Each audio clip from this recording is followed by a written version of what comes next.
Hello friends, welcome to Bharat defence matrix. तो आज की इस वीडियो में हम बात करेंगे ओवर द होराइजन्स रडार के बारे में। तो यह एक बिल्कुल नया कंसेप्ट तो नहीं है, लेकिन इसका जो एडवांटेज है हमारे इंडियन आर्म फोर्स द्वारा काफ़ी ज़्यादा है। इस वीडियो में हम बात करेंगे OTH के बारे में। तो 2021 में न्यूज़ सामने निकल के आई थी, जिसमें से DRDO द्वारा इसे बनाया जा रहा है, जो कि इंडियन आर्म फोर्स द्वारा ऑपरेट किया जाएगा। हालांकि उस समय इस सिस्टम का जो प्रोटोटाइप है उसको विकसित किया जा रहा था, और जो लेटेस्ट न्यूज़ है उसके हिसाब से जो सिस्टम है उसको विकसित कर लिया गया है, और साथ में जो इसका डिप्लॉय है उसको कर दिया गया। लेकिन इस वीडियो में हम उस डिप्लॉयमेंट लोकेशन की बात नहीं करेंगे, ताकि जो लोकेशन प्राइवेसी है उसको थोड़ा सीक्रेट रखा जाए। इस वीडियो में हम बात करेंगे ओवर द होराइजन रडार क्या है, साथ में हम ये भी जानेंगे इंडियन आर्म फोर्स द्वारा इसका क्या इम्पैक्ट पड़ने वाला है, साथ में क्यों इस तरीके की सिस्टम का प्रयोग किया जाता है। देखिए, पृथ्वी गोलाकार है, इसके चलते आमतौर पर बहुत ज़्यादा दूरी पर लो फ्लाइंग ऑब्जेक्ट यानी कोई फाइटर जेट या मिसाइल फ्लाई कर रही होगी, तो ऐसे टारगेट को आइडेंटिफाई करना काफ़ी मुश्किल होता है। ऐसे सिचुएशन में रडार टारगेट पहचान नहीं कर पाते हैं।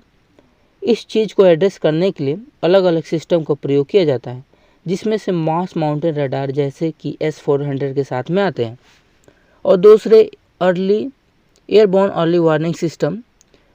एयरबोर्न अर्ली वार्निंग सिस्टम जो है आमतौर पर किसी एयरक्राफ्ट या पैसेंजर एयरक्राफ्ट पर लगाने के कारण यह सिस्टम लेस इंड्योरेंस होता है, यानी कि फ्यूल कंजप्शन होने के साथ काफ़ी ज़्यादा कॉस्टली होते हैं। तो यहाँ पर आप देख सकते हैं कि ये कॉस्टली के साथ कॉम्प्लेक्स भी होते हैं। ऐसे सिस्टम की रिक्वायरमेंट तो है, लेकिन 24/7 कवरेज के लिए मल्टीपल सिस्टम की जो रिक्वायरमेंट है वो पड़ती है। मास माउंटेड रडार एक बेहतर सॉल्यूशन ज़रूर है, लेकिन इसकी जो लिमिटेशन है, एक लेवल के बाद आप हाइट इंक्रीज़ कर सकते हैं। वहीं पर बात करें OTH यानी ओवर द होराइजन रडार की, तो यह बहुत ज़्यादा लंबे मास हाइट की आवश्यकता नहीं होती है। साथ ही इसकी जो ऑपरेटिंग कॉस्ट है वो थोड़ा सस्ता होता है। OTH का जो वर्किंग सिस्टम है वो किसी भी तरह के लो मूविंग फ्लाइंग ऑब्जेक्ट को पहचानने में सक्षम है। इस तरीके के सिस्टम रडार रेडिएशंस को एटमॉस्फेयर की तरह एमिट कर दिया जाता है, और एटमॉस्फेयर की लेयर आयनोस्फेयर के ऊपर टकरा जाती है, पृथ्वी पर दोबारा आ जाती है। पृथ्वी पर आने के बाद टारगेट का जो दोबारा टकराता है और फिर आयनोस्फेयर की ओर चले जाते हैं, और वहाँ पे जो रिफ्लेक्टर और वहाँ पर से रिफ्लेक्ट होकर ये दोबारा सोर्स एंटीना के पास आती हैं।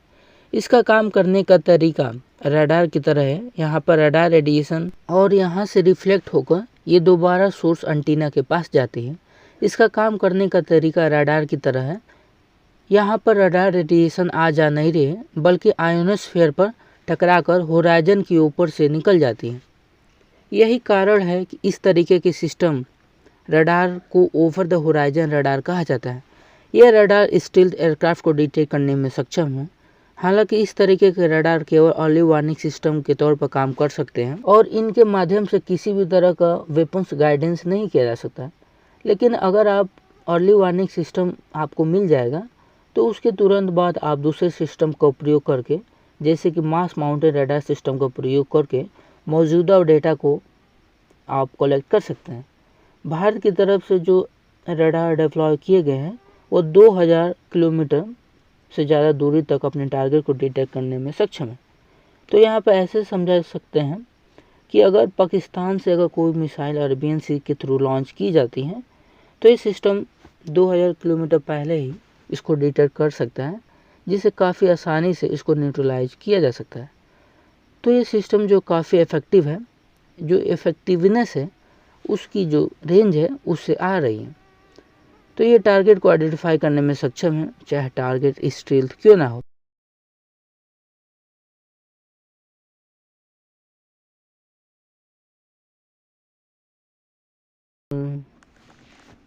तो ये सिस्टम 2000 किलोमीटर से पहले ही से डिटेक्ट कर लेगा, जिससे काफ़ी आसानी से टारगेट को न्यूट्रलाइज किया जा सकता है। तो ये सिस्टम जो है काफ़ी इफ़ेक्टिव है। जो इफ़ेक्टिवनेस है वो रेंज से आती है, तो इसका जो रेंज है वो काफ़ी ज़्यादा बड़ा है। जैसे कि हम बात कर रहे हैं ऑस्ट्रेलियन OTH सिस्टम की, तो ये सिस्टम ऑस्ट्रेलिया में रहते हुए चाइना बैलिस्टिक मिसाइल को डिटर कर पा रहे थे।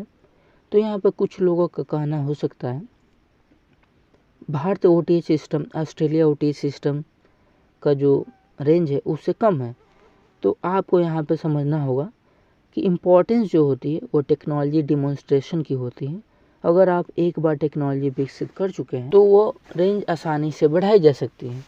तो यहाँ पर रेजोल्यूशन बढ़ाना है, नंबर ऑफ एंटीना इंक्रीज किया जा सकता है, जिससे पूरे सिस्टम की जो रेंज है और रिजोल्यूशन है वो बढ़ जाएगा। देखना है कि इंडियन आर्म फोर्स द्वारा इसको कितने नंबर्स में ऑपरेट किया जाएगा। तो इस तरह से वीडियो को हम समाप्त करते हैं। लाइक करिए, सब्सक्राइब कीजिए। जय हिंद, वंदे मातरम।